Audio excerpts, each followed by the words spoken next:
अगर आप सोच रहे हैं कि गोल्ड अपनी रिकॉर्ड ऊंचाइयों पर पहुंचकर अब थक चुका है, तो अपनी ये जो गलतफहमी है तुरंत इसे दूर कर लीजिए दोस्तों, क्योंकि दुनिया के सबसे बड़े खिलाड़ी अब बाजार में एक बहुत बड़ा दांव खेलने जा रहे हैं। साल के आखिर तक गोल्ड की जो कीमतें हैं इसमें कहीं ना कहीं भूचाल आ सकता है। अंदर की खबर यह है दोस्तों कि भारत के आरबीआई से लेकर अमेरिका के जो फेडरल रिजर्व है और चीन के पीपल्स बैंक ऑफ चाइना तक दुनिया भर के जो सेंट्रल बैंक है वो आने वाले महीने में गोल्ड की खरीदारी को रिकॉर्ड स्तर पर बढ़ाने की तैयारी में है।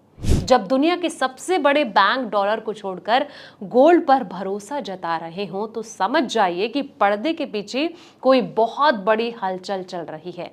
आखिर क्यों अचानक सेंट्रल बैंक में सोना खरीदने की होड़ मच गई है, और इस दिवाली या फिर साल के एंड तक आपके शहर में गोल्ड का भाव कहां पहुंचने वाला है। तो देखिए हमारी ये सुपर एक्सक्लूसिव रिपोर्ट जिसमें आपको हर एक अपडेट मिलेगी। नमस्कार, मैं हूं आपके साथ संध्या बिष्ट और आप देख रहे हैं द इकोनॉमिक टाइम्स इंडिया। दोस्तों, हाल के महीने में गोल्ड की कीमतों पर दबाव देखने को मिल रहा है। हालांकि साल के एंड तक गोल्ड में फिर तेजी देखने को मिल सकती है।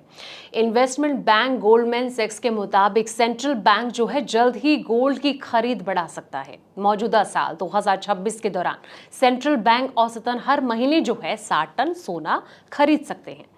रिपोर्ट के मुताबिक 12 महीने में यानी कि मार्च 2025 तक सेंट्रल बैंकों ने औसतन हर महीने 50 टन सोना खरीदा, जबकि पहले ये जो आंकड़ा है वो 29 टन था। अब सवाल ये आ जाता है कि क्यों बढ़ रही है गोल्ड की खरीद, इसके पीछे आखिर क्या वो कारण है। तो रिपोर्ट्स के अनुसार दुनिया भर में जारी जो जियोपॉलिटिकल तनाव है और आर्थिक अनिश्चितता के चलते कहीं ना कहीं सेंट्रल बैंक जो है अपने रिजर्व को डाइवर्सिफाई करने के लिए गोल्ड की तरफ रुख कर रहे हैं। रिपोर्ट में कहा गया है दोस्तों कि हालिया अंतर्राष्ट्रीय घटनाक्रमों ने जो है गोल्ड को सुरक्षित निवेश के रूप में और ज्यादा स्ट्रॉन्ग कर दिया है।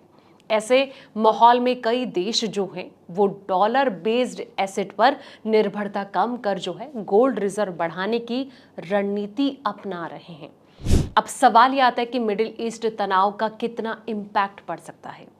मौजूदा समय में सोना जो है वो गिरावट का सामना कर रहा है।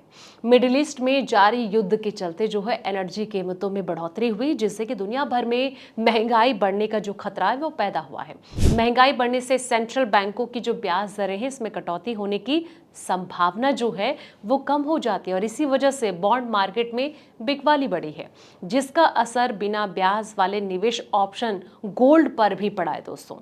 वर्ल्ड गोल्ड काउंसिल भी जो है कहीं ना कहीं और निश्चित नजर आ रहा है। गोल्डमैन सैक्स की रिपोर्ट में पहले वर्ल्ड गोल्ड काउंसिल ने भी जो है गोल्ड खरीद को लेकर अच्छे संकेत दिए थे दोस्तों। काउंसिल के मुताबिक साल की पहली तिमाही में सेंट्रल बैंकों ने 244 टन गोल्ड खरीदा, जबकि पिछली तिमाही में ये जो आंकड़ा है 208 टन था। और कहीं ना कहीं साल के आखिर तक जो कीमतें हैं इसमें तेजी की उम्मीद के पीछे के कारण क्या नजर आ रहे हैं। तो आपको बता दें कि स्पॉट गोल्ड फिलहाल करीब $4,530 प्रति ओंस के आसपास कारोबार कर रहा है। इससे पहले जो है जनवरी के आखिर में गोल्ड ने लगभग $5,600 प्रति ओंस का रिकॉर्ड सर्च हुआ था। और गोल्डमैन सैक्स ये भी कह रहे हैं कि साल के आखिर तक गोल्ड की जो कीमतें हैं वो $5,400 प्रति ओंस तक पहुंचने की साफ तौर पर संभावना नजर आ रही है। यूबीएस और एएनजी जैसे जो बड़े फाइनेंशियल संस्थान हैं इन्होंने भी हाल ही में इसी तरह के पॉजिटिव अनुमान जो हैं वो दिए थे। जल्द देखने को भी इसमें कहीं ना कहीं उतार चढ़ाव देखने को मिल सकता है, और ऐसे में गोल्डमैन सैक्स ये कह रहे हैं कि सतर्क रहने की सलाह भी दी जा रही है। वो कह रहे हैं कि अलर्ट हो जाइए। और रिपोर्ट में ये कहा गया है कि अगर शेयर बाजार में कमजोरी आती है और निवेशकों को कैश की जरूरत पड़ती है तो वो सोना बेच सकते हैं, और इससे कीमतों में कुछ समय के लिए दबाव भी देखने को मिल सकता है दोस्तों। एक्सपर्ट ये मान रहे हैं कि दुनिया भर की जो आर्थिक और कहीं ना कहीं राजनीतिक तनाव है, जो परिस्थितियां बनती जा रही है, वो आने वाले महीने में सोने की जो दिशा है उसको तय करने में अहम भूमिका निभाएगी कि आने वाले वक्त में क्या घटनाक्रम होंगे। तो दोस्तों, आपको क्या लगता है कि इस साल के एंड तक, जैसे कि रिपोर्ट में दावा किया जा रहा है कि सोने के दाम आसमान पर पहुंच सकते हैं, क्या आपको लगता है? कमेंट सेक्शन में अपनी राय जरूर दें, ताकि इससे रिलेवेंट एक और वीडियो हम तैयार आपके लिए करें। फिलहाल तब तक के लिए ऐसी तमाम अपडेट्स के लिए आप देखते रहें द इकोनॉमिक टाइम्स इंडिया।